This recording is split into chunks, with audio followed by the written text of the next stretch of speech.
সুলতান বিশিষ্ট আলেম দ্বীন হযরতুল আল্লামা হযরত মাওলানা আব্দুল বারী দুলাল সাহেব, অবসরপ্রাপ্ত সিনিয়র শিক্ষক, শাহজালাল ডিএস দাখিল মাদ্রাসা।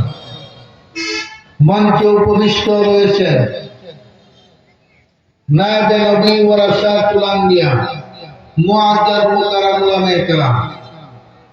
আজকের মাহফিলের সম্মানিত সঞ্চালক হযরতুল আল্লামা মাওলানা মুখলেসুর রহমান সাহেব সহ আমার সামনে উপবিষ্ট মুরব্বিয়ানে আযম, সমবয়স্ক যুবক ভাইরা, পর্দার আড়ালে সরলা অবলা মা ও ভগ্নীগণ, আসসালামু আলাইকুম ওয়া রাহমাতুল্লাহি ওয়া বারাকাতুহু।